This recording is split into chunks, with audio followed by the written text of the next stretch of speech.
السلام عليكم ورحمة الله وبركاته. الحمد لله كفى وسلام على عباده الذين اصطفى. أما بعد، أعوذ بالله من الشيطان الرجيم. بسم الله الرحمن الرحيم.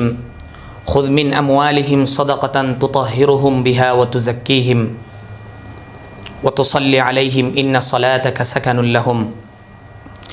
روى البخاري عن أبي هريرة رضي الله تعالى عنه قال: قال رسول الله صلى الله عليه وسلم: من آتاه الله مالا فلم يؤد زكاته مثل له يوم القيامة شجاعا أقرأ له زبيبتان يطوقه يوم القيامة ثم يأخذ بلهزمتيه ثم يقول: أنا مالك أنا كنزك.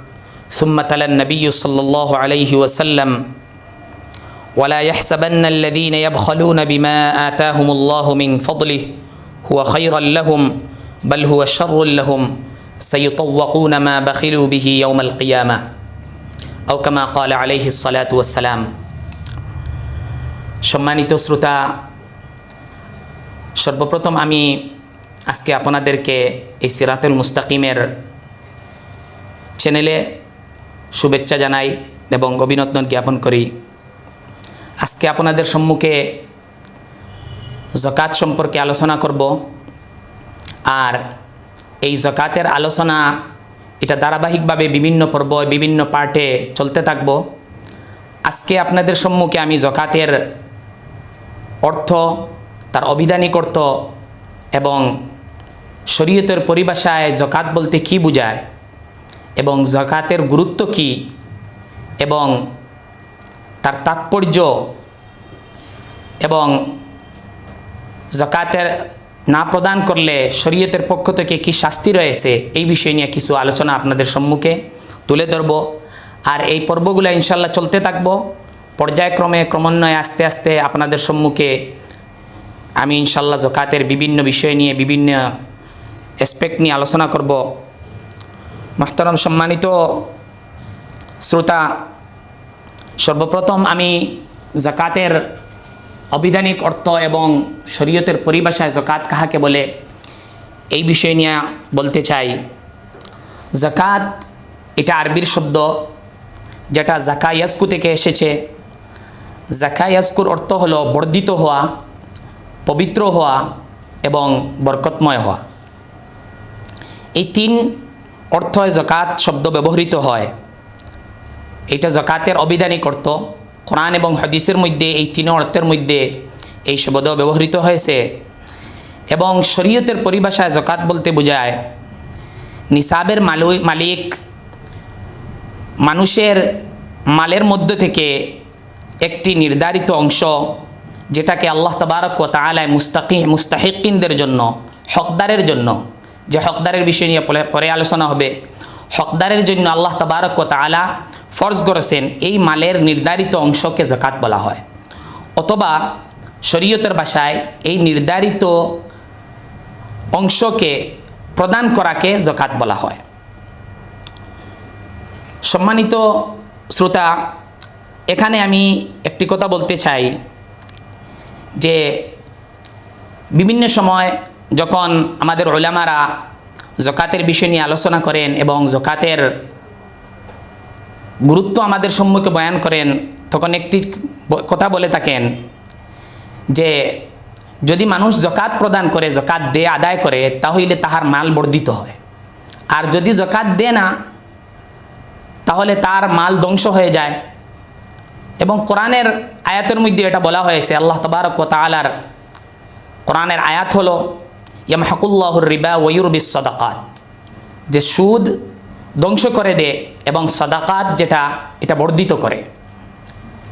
ঠিক তদ্রূপভাবে আল্লাহ তাবারক ওয়া তাআলা অন্য আয়াতের মধ্যে 21 পারার মধ্যে বলেছেন, ওয়ামা আতাইতুম মির রিবা লিয়ারবুয়া ফি আমওয়ালিন নাস ফালা ইয়ারবু ইনদাল্লাহ ওয়ামা আতাইতুম মিন যাকাতিন তুরিদুনা ওয়াজহাল্লাহ ফাউলাইকা হুমুল মুদঈফুন। যে সুদ যেটা তোমরা দেও মানুষের কাছে, ওমা আতাইতুম মির রিবাল লিয়ারবুয়া ফি আমওয়ালিন নাস, মানুষের মালে বর্ধিত হওয়ার জন্য, সেটা কিন্তু আল্লাহর নিকটে বর্ধিত হয় না। এবং ওমা আতাইতুম মিন যাকাতিন তুরিদুনা ওয়াজহাল্লাহ, যে যাকাত তোমরা প্রদান করো আর যে যাকাত প্রদান করতে গিয়ে তোমাদের ইচ্ছা থাকে যে সেটা দিয়ে আমরা আল্লাহের রাজামন্দি, আল্লাহের খুশনুদি, আল্লাহের যে পক্ষ থেকে যে সওয়াব নির্ধারিত করা হয়েছে, এই সওয়াব হাসিল করার উদ্দেশ্যে যদি তোমরা যাকাত প্রদান করো, ফাউলাইকা হুমুল মুদাইফুন, তখন তাদেরকে বর্ধিত করা হয়, তাদের মালকে বর্ধিত করা হয়। তখন স্বাভাবিকভাবে মানুষের মাথায় একটা প্রশ্ন উঠে যে আমরা আমাদের জীবনে দেখি যে আমরা যখন মাল খরচ করি তখন আমাদের মাল কমে যায়, আল্লাহর রাস্তাত খরচ করি, ফকির মিসকিনের দের সহায়তায় খরচ করি, তখন দেখা যায় যে মালের মধ্যে কমি হয়ে গেছে। এবং এর বিপরীত যখন আমরা যখন ব্যাংক থেকে এবং কোনো মানুষের কাছ থেকে সুদের আদান প্রদান করি তখন দেখি মালের মধ্যে বর্ধিত হয়। তো এটা বাহ্যিক নজরে দেখা গেলে স্বাভাবিকভাবে এটা এই যে কোরআনের যে ওয়াদা, কোরআনের যে দাওয়া, যেটা এটার বিপরীত দেখা যায়। তো এটার একটা উত্তর হলো, বিভিন্ন উত্তর আছে, এর মধ্যে তাকিয়া একটা উত্তর হলো যে এই বর্ধিত হওয়ার অর্থ কী। এই বর্ধিত হওয়ার একটা অর্থ হলো বরকত। আর এই বরকত বহু সময় আমরা অনুভব করতে পারি, বহু সময় অনুভব করতে পারি না। উদাহরণস্বরূপ, যখন মানুষ যাকাত প্রদান করে তখন দেখা যায় মানুষ বহু সময় বিভিন্ন রোগ থেকে, বিভিন্ন মুসিবত থেকে মানুষ রক্ষা পায়। সেটা হলো একটা মালের মধ্যে বরকত। বহুত মানুষ আছে যাকাত প্রদান করে, তার মাল সুরক্ষিত আছে, সে মানুষের কাছে পছন্দনীয়, তো এটা একটা বরকত। কিন্তু বহুত মানুষ আছে যাকাত প্রদান করে না করার কারণে বিভিন্ন মুসিবতের সম্মুখীন হতে হয়েছে। যেমন কোনো বড় রোগের মধ্যে আক্রান্ত হয়েছে, তার মাল বিভিন্ন নুকসানের কারণে তার মালকে হারাতে হয়েছে। তো এইসব বরকত না হওয়ার পরিচয়। তো একটা অর্থ হলো বর্ধিত হওয়ার যে বরকত। দ্বিতীয় অর্থ হলো যে কোরআনে কারীমের মধ্যে আল্লাহ তাবারক ওয়া তাআলা যেখানে বলেছেন ইয়ামহাকুল্লাহুর রিবা, যে রিবা ধ্বংস করে, ওয়ুরবিস সাদাকাত, সাদাকাত বাড়ায়। তো এটা একটা ব্যক্তিগত জিনিস নয়, বলকে একটা সমষ্টিগত, এক সামাজিক জিনিস। যে যখন যে সমাজে যাকাতের সিস্টেম জারি হবে তখন এই সমাজ উন্নত করবে, এই সমাজ বর্ধিত হবে। এই সমাজ, আমি এটা আরও একটি ডিপভাবে এটার বিষয় নিয়ে বলতে চাই যে দুইটা জিনিস, একটা হলো যাকাত আর একটা সুদ। যদিও আজকে সুদ আমার আলোচনার বস্তু নয়, কিন্তু এরপরেও বোঝানোর জন্য এটাকে এখানে এনেছি যে দুইটা জিনিস, একটা যাকাত আর একটা হলো সুদ।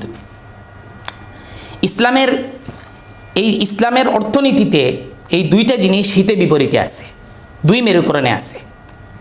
যদি যাকাত প্রদান করে, যাকাত দেয়, তাহলে একটা সমাজ উন্নত করবে। আর যদি এই সমাজের মধ্যে সুদের প্রচলন হয়ে যায়, এই সমাজ ধ্বংস হয়ে যাবে। এটা আমি আপনাকে আরও একটু স্পষ্ট করে বলতে চাই যে দেখেন, সমাজের মধ্যে অর্থ এবং সম্পদ, এই জিনিসটা হলো মানুষের মেরুদণ্ড।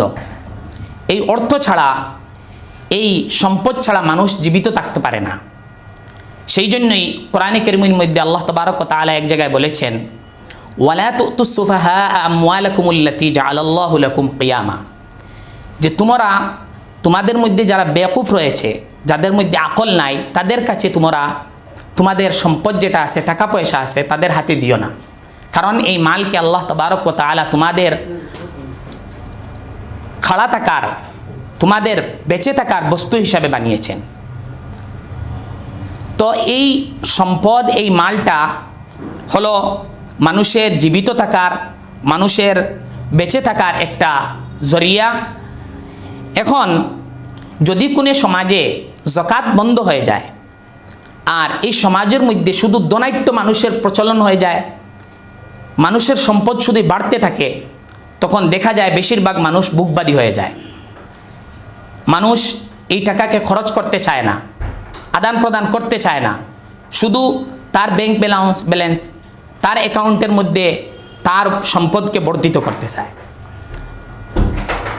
যদি জাকাতের প্রচলন হয়, এই সমাজের মধ্যে এই টাকা পয়সার, এই ওয়েলথের আদান প্রদান হবে।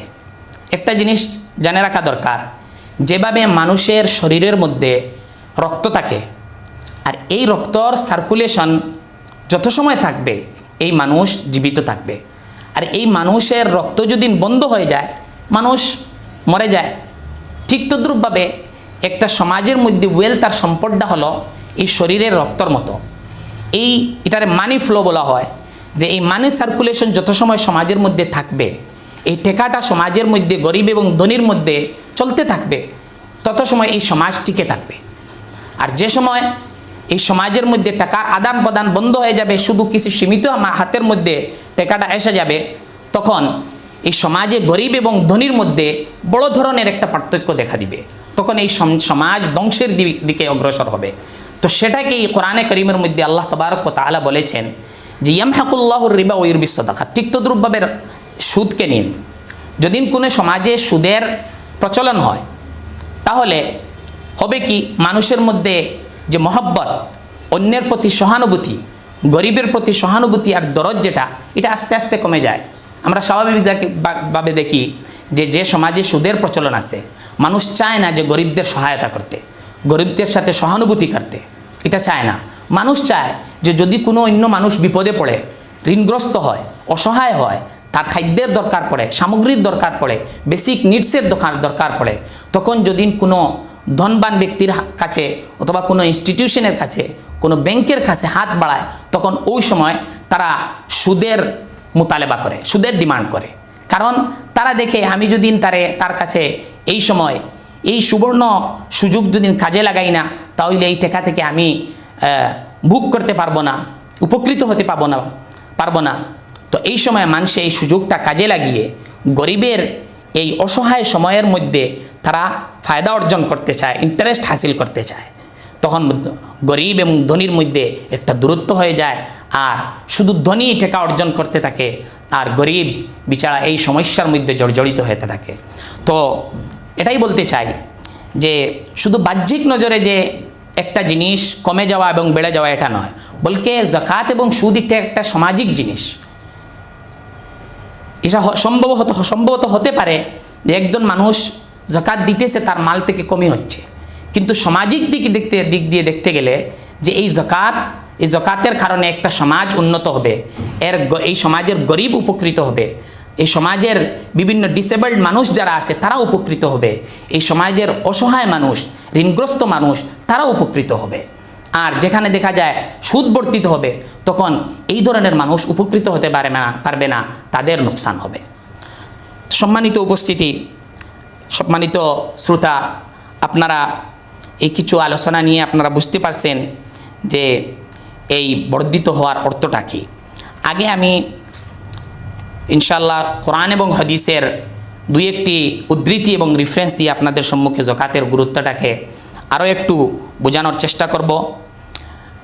যাকাত হলো ইসলামের, যেটাকে আরবি ভাষায় বলা হয় সালিসাতু দাআইমিল ইসলাম, যে ইসলামের তৃতীয় নম্বর স্তম্ভ, ইসলামের তৃতীয় নম্বর পিলার। ইসলামের 5টি পিলার আছে, আমাদের জানা আছে, কালিমা, নামাজ, রোজা, যাকাত এবং হজ। এর মধ্যে থেকে যাকাত হলো তৃতীয় নম্বর স্তম্ভ এবং পিলার। একটা হাদিস আছে, হাদিসে জিবরাইল, এই হাদিস যেটা মুসলিমের মধ্যে এসেছে, যে একদা আল্লাহর নবী সাল্লাল্লাহু আলাইহি সাল্লামের কাছে হযরত জিবরাইল আলাইহিস সালাম উপস্থিত হয়েছিলেন এবং আল্লাহর নবীর কাছে কিছু প্রশ্ন করেছিলেন। এই প্রশ্নের মধ্যে বিভিন্ন প্রশ্ন ছিল। প্রথম প্রশ্ন ছিল ইসলামে ইমানের বিষয় নিয়ে, দ্বিতীয় প্রশ্ন ছিল ইসলামের বিষয় নিয়ে। জিবরাইল আলাইহিস সালাম আল্লাহর নবীকে জিজ্ঞাসা করেছিলেন যে মাল ইসলাম। এই হাদিসের মধ্যে সর্বশেষে যখন হযরত জিবরাইল আলাইহিস সালাম প্রশ্ন করে চলে গেলেন, তখন আল্লাহর নবী সাল্লাল্লাহু আলাইহি ওয়াসাল্লাম হযরত ওমর ইবনুল খাত্তাবকে জিজ্ঞাসা করলেন যে এ ওমর, তুমি জানো এই যে ব্যক্তি যিনি আমার কাছে এসেছিলেন এবং প্রশ্ন করেছিলেন, উনি কে ছিলেন? তখন হযরত ওমর রাদিয়াল্লাহু তাআলা আনহু বলেছিলেন যে আল্লাহু ওয়া রাসূলুহু আ'লাম, আল্লাহ এবং তাহার রসুল সবচাইতে বেশি জানেন। তখন আল্লাহ রসুল সাল্লাল্লাহু আলাইহি সাল্লাম উত্তরে বলেছিলেন, ফাইন্নাহু জিবরিল আতাকুম ইউআল্লিমুকুম দীনাকুম, ইনি জিবরিল ছিলেন এবং তোমাদের কাছে এসেছিলেন তোমাদের দিন শেখানোর জন্য। তো এখানে আমাদের বোঝা দরকার যে এই যে জিবরাইল আলাইহিস সালাম এবং হুজুর সাল্লাল্লাহু আলাইহি সাল্লামের মধ্যে যে সওয়াল প্রশ্ন উত্তরের যে পর্ব চলছিল, এই পর্বের মধ্যে হযরত জিবরাইল আলাইহিস সালাম উম্মতকে ইসলাম শেখানোর চেষ্টা করছিলেন, ইসলাম শিখিয়েছিলেন। তো এই প্রশ্নের মধ্যে হযরত জিবরাইল আলাইহিস সালাম আল্লাহর নবীকে জিজ্ঞাসা করছিলেন, মাল ইসলাম, ইসলাম কি? তখন আল্লাহর নবী সাল্লাল্লাহু আলাইহি সাল্লাম উত্তর দিয়েছিলেন, আল ইসলাম আন তাশহাদা আল্লা ইলাহা ইল্লাল্লাহ ওয়া আন্না মুহাম্মাদার রাসূলুল্লাহ ওয়া তুকিমাস সালাহ ওয়া তুতিয়াজ যাকাহ ওয়া তাসুমা রমাদান ওয়া তাহুজ্জাল বাইত ইন ইসতাতা'তা ইলাইহি সাবিলা। যে ইসলাম হলো যে তুমি সাক্ষী দেও যে আল্লাহ তাবারক ওয়া তাআলা ব্যতীত আর কোনো ইবাদতের কোনো লায়ক কোনো জিনিস নেই এবং মুহাম্মদ সাল্লাল্লাহু আলাইহি ওয়াসাল্লাম আল্লাহর রসুল, এবং তুমি নামাজ প্রতিষ্ঠা করো এবং যাকাত প্রদান করো, রমজান মাসের রোজা রাখো এবং আল্লাহের ঘরের যদি সামর্থ্য থাকে তাহলে হজ করো। তো এর মধ্যে তৃতীয় জিনিস ছিল তুতিয়াজ যাকাহ, যাকাত প্রদান করো। তো ইসলামের যে বর্ণনা দিয়েছেন আল্লাহের নবী সাল্লাল্লাহু আলাইহি সাল্লাম, এর মধ্যে 3 নম্বর জিনিস যেটা তৃতীয় স্তরে এসেছে এটা হলো যাকাত। ঠিক তদ্রূপভাবে একটা হাদিস, মশহুর হাদিস, হাদিস ইবনে উমর, যেটার মধ্যে ইসলামের 5টি স্তম্ভের বিষয় নিয়ে বর্ণনা করা হয়েছে। হযরত ইবনে উমর থেকে বর্ণিত, আল্লাহ নবী সাল্লাল্লাহু আলাইহি সাল্লাম বলেছেন, বুনিয়াল ইসলামু আলা খামসিন শাহাদাতি আল্লা ইলাহা ইল্লাল্লাহ ওয়া আন্না মুহাম্মাদার রাসূলুল্লাহ ওয়া ইকামিস সালাহ ওয়া ইতাইজ যাকাহ ওয়াল হজ ওয়া সাওমি রমাদান। যে ইসলামের বুনিয়াদ 5টি জিনিসের উপর রাখা হয়েছে। 1 নম্বর হলো শাহাদাতি আল্লা ইলাহা ইল্লাল্লাহ ওয়া আন্না মুহাম্মাদার রাসূলুল্লাহ, এই কথার সাক্ষ্য দেওয়া যে আল্লাহ ছাড়া আর কেউ উপাসনার যোগ্য নয় এবং মুহাম্মদ সাল্লাল্লাহু আলাইহি সাল্লাম আল্লাহর রসুল। 2 নম্বর নামাজ কায়েম করা, 3 নম্বর যাকাত প্রদান করা, 4 নম্বর হজ করা, 5 নম্বর রমাদানের রোজা রাখা। তো এটার মধ্যে, এই হাদিসের মধ্যেও আল্লাহর নবী সাল্লাল্লাহু আলাইহি সাল্লাম 3য় স্তরে যাকাতকে রেখেছেন। এছাড়া আরও একটি হাদিস আছে, হাদিসে মুআদ ইবনে জবল, যে হাদিসের মধ্যে যখন আল্লাহর নবী সাল্লাল্লাহু আলাইহি ওয়াসাল্লাম মুআদ ইবনে জবলকে ইয়ামনে গভর্নর বানিয়ে পাঠিয়েছিলেন, ওই সময় আল্লাহর নবী সাল্লাল্লাহু আলাইহি ওয়াসাল্লাম হযরত মুআদ ইবনে জবলকে সম্বোধন করে বলেছিলেন, ইন্নাকা তা'তি কওমান মিন আহলিল কিতাব, যে ও মুআদ, তুমি আহলে কিতাবের এক কওমের কাছে যাচ্ছ, ফাদউহুম ইলা শাহাদাতি আল্লা ইলাহা ইল্লাল্লাহ ওয়া আন্নী রাসূলুল্লাহ, সর্বপ্রথম তাহাদেরকে তুমি এই কথার দিকে দাওয়াত দেও, যে এই কথার সাক্ষ্য দেও তোমরা যে আল্লাহ ছাড়া আর কোনো উপাসনার যোগ্য নাই এবং আমি আল্লাহর রসুল।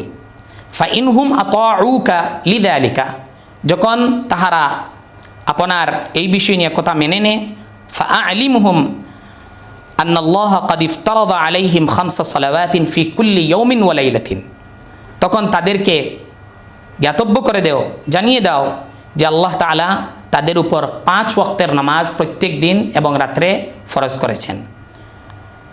যদি এই কথাও তাহারা মেনে নেয় তখন তাদেরকে ফাআলিমহুম আন্নাল্লাহ ক্বাদ ইফতারাদা আলাইহিম সাদাকাতান তুখাযু মিন আগনিয়াইহিম ওয়া তুরাদ্দু আলা ফুকারাইহিম, যে তাদেরকে এটা জানিয়ে দাও যে আল্লাহ তাআলা তাদের উপর যাকাতকে ফরজ করেছেন, যে যাকাত তাদের ধনবান ব্যক্তির কাছ থেকে নেওয়া হবে এবং তাদের মধ্যে যারা গরিব আছে, মিসকিন আছে, তাদের কাছে ফিরিয়ে দেওয়া হবে।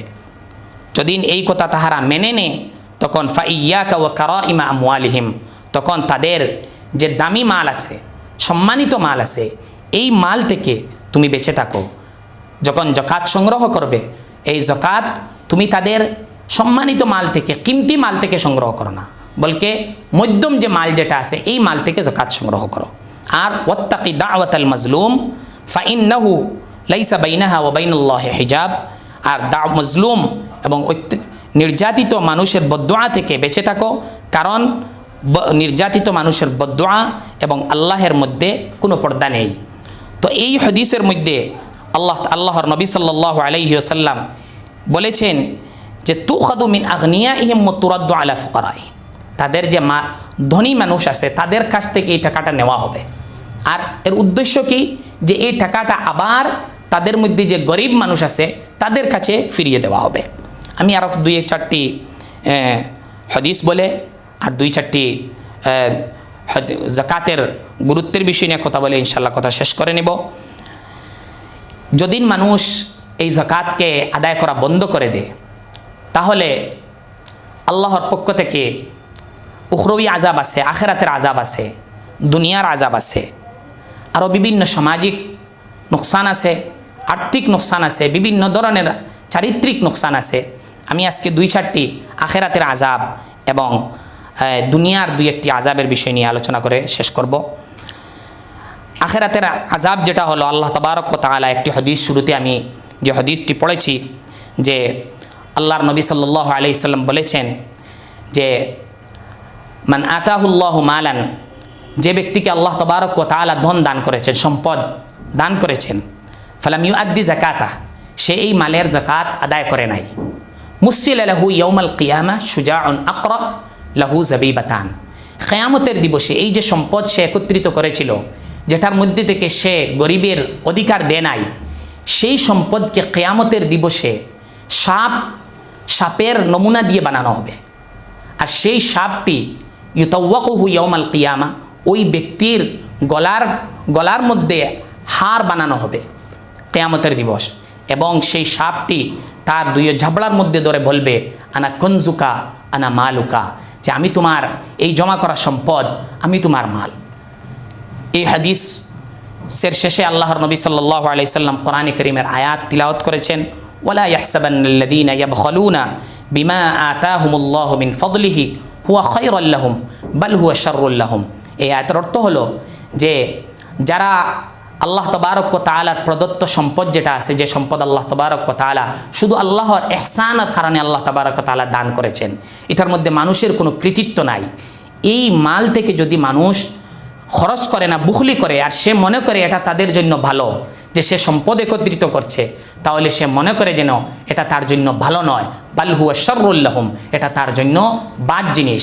কারণ এটা কিয়ামতের দিবসে তার জন্য একটি ভয়ঙ্কর রূপ হিসাবে দাঁড়াবে, যেটা হাদিসের মধ্যে এসেছে, একটা সাপ, যে সাপের বর্ণনা হয়েছে শুজাউন আকরা, একটা বিষাক্ত সাপ, বয়স্ক বিষাক্ত সাপ, যে সাপ গাঞ্জা থাকবে। আকরা এর অর্থ হইল যে সাপের মাথায় চুল নেই, গাঞ্জা সাপ। এই সাপকে মনে করা হয় যে বয়স্ক সাপ, আর যখন সাপ বয়স্ক হয়ে যায় তখন তার বিষ বেড়ে যায়। ঠিক তদ্রূপভাবে এই সাপের আরও একটা বর্ণনা হলো যে লাহু জাবিবাতান, এর চক্ষুর মধ্যে 2টি কালো দাগ থাকবে। এই কালো দাগ, এটা চিহ্ন হলো যে এই সাপ খুবই বিষাক্ত। তো এই সাপ তার উপর মুসল্লত করে দেওয়া হবে, সেই সাপ বলবে আনা কনজুক আনা মালুক। আল্লাহ তাবারক ওয়া তাআলা আমাদেরকে এই আযাব থেকে রক্ষা করুন। 2 নম্বর, দুনিয়াবি নোকসান। দুনিয়াবি কি ক্ষতি হবে? দুনিয়াবি ক্ষতি হলো যেটা আল্লাহর পক্ষ থেকে হবে। আল্লাহর নবী সাল্লাল্লাহু আলাইহি সাল্লাম এক হাদিসের মধ্যে বর্ণনা করেছেন, মা মানা কওমুন আয-যাকাত ইল্লা ইবতালাহুমুল্লাহু বিস-সিনিন, যখন কোনো কওম যাকাতকে বন্ধ করে দেয়, যাকাত দেওয়া ছেড়ে দেয়, তখন আল্লাহ তাবারক ওয়া তাআলা তাদেরকে অনাহারের মধ্যে, অনাবৃষ্টির মধ্যে, এইসবের আযাবের মধ্যে লিপ্ত করে দেন। আমরা বহু সময় অনাবৃষ্টির সম্মুখীন হই, অনাহারের সম্মুখীন হই, আমরা কারণ খুঁজে পাই না। এটার কারণই হলো যে আমাদের সমাজ আজকে যাকাত মুক্ত হয়ে গেছে, আমরা যাকাত প্রদান করি না, গরিব তার অধিকার আমাদের ধনী মানুষের কাছ থেকে তার অধিকার পাচ্ছে না। তো এটাই হলো আমাদের কারণ। অন্য হাদিসের মধ্যে আল্লাহর নবী সাল্লাল্লাহু আলাইহি সাল্লাম বলেছেন, ওয়ালাম ইয়ামনাউ যাকাতা আমওয়ালিহিম ইল্লা মানাউল কতরা মিনাস সামা, যখন তারা যাকাত বন্ধ করে দেয় তখন আল্লাহ তাবারক ওয়া তাআলা আসমান থেকে বৃষ্টি বন্ধ করে দেন। আর ওয়ালাউলাল বাহাইম লাম ইউমতার, যদি এই জমিনের মধ্যে চতুষ্পদ জন্তু হতো না, অন্য আল্লাহর মখলুক হতো না, তাহলে আল্লাহ তাবারক ওয়া তাআলা এই যাকাত বন্ধ করার কারণে আল্লাহ তাবারক ওয়া তাআলা এই মানুষকে যাকাত থেকে, বৃষ্টি থেকে বঞ্চিত রাখতেন। সর্বশেষে আমি হযরত আবু বকর সিদ্দিক, যিনি আমাদের সর্বপ্রথম খলিফা, ওনার একটি কথা উদ্ধৃতি দিয়ে আমার কথা শেষ করতেছি। যখন উনি প্রথম খলিফা নির্বাচিত হলেন, নির্বাচিত হওয়ার পর কিছু জনগোষ্ঠীর মানুষ তাদের লিডার যখন নবুয়তির দাওয়া করলো, এর মধ্যে থেকে মুসাল্লিমা বিন কাজ্জাব, তোলাইহা আল আসদি, এই ধরনের মানুষ যখন নবুয়তির দাওয়া করলো এবং তারা বলল যে আমরা জাকাত, আল্লাহর নবী সাল্লাল্লাহু আলাইহি সাল্লাম যখন উপস্থিত ছিলেন, এই দুনিয়ায় ছিলেন, তখন আমরা জাকাত দিয়েছি। এখন যেহেতু এই আল্লাহর নবী সাল্লাল্লাহু আলাইহি সাল্লাম এই দুনিয়াতে নাই, এখন আমরা আর জাকাত দিব না। ওই সময় হযরত আবু বকর সিদ্দিক রাদিয়াল্লাহু তাআলা আনহু নার ঐতিহাসিক কথা বলেছিলেন, যেটা এখনও পর্যন্ত ইতিহাসের পাতায় লেখা আছে। উনি বলেছিলেন, ওয়াল্লাহি লা উকাতিলান্না মান ফাররাকা বাইনাস সালাতি ওয়াজ যাকাহ, যে আল্লাহর কসম, আমি যারা সালাত, নামাজ এবং যাকাতের মধ্যে পার্থক্য করে তাদের সঙ্গে আমি জিহাদ করব, তাদের সঙ্গে আমি লড়াই করব। কারণ ফাইন্না যাকাত হাক্কুল মাল, কারণ হলো যাকাত এটা মালের অধিকার। এই মালের অধিকার দিতে হবে, এটা গরিবের অধিকার, এটা দিতে হবে। আগে উনি বলেছিলেন, ওয়াল্লাহি লাউ মানাউনি ইনাকান ওয়া ফি রিওয়ায়াতিন ইকালান কানু ইউআদ্দুনাহা লাকাতালতুহুম আলা মানইহা, যে আল্লাহর কসম, যদি তারা আল্লাহর নবী জীবিত থাকতে একটি বকরির বাচ্চাও যদি জাকাতের মধ্যে দিয়ে থাকেন, অথবা অন্য রিওয়ায়াতের মধ্যে যদি একটি উটোর রশিও যদি তারা জাকাতের মধ্যে দিয়ে থাকেন, আর এখন তারা এই জাকাতটি তারা রুখে থাকে, তাহলে আমি তাদের বিরুদ্ধে লড়ব, তাদের বিরুদ্ধে আমি জিহাদ করব। এই হলো সম্মানিত শ্রোতা জাকাতের গুরুত্ব। আজকে আমার লাস্টে সর্বশেষ পেগাম আর মেসেজটি আমার সমাজের প্রতি হলো যে আমরা এই জাকাত দেওয়া আরম্ভ করি। ইনশাআল্লাহ আমরা আল্লাহর পক্ষ থেকে বিভিন্ন বরকতের সম্মুখীন হব, আমাদের সমাজ উপকৃত হব।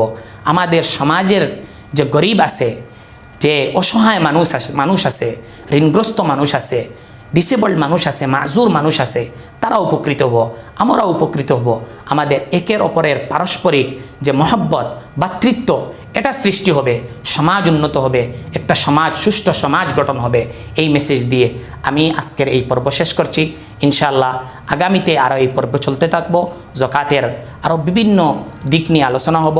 ইনশাআল্লাহ আপনারা অপেক্ষা করতে থাকুন। আল্লাহ তাবারক ওয়া তাআলা আমাদেরকে কথা থেকে এবং বলা থেকে আমল করার তৌফিক দান করুন। ওয়া আখিরু দাওয়ানা আনিল হামদুলিল্লাহি রাব্বিল আলামিন।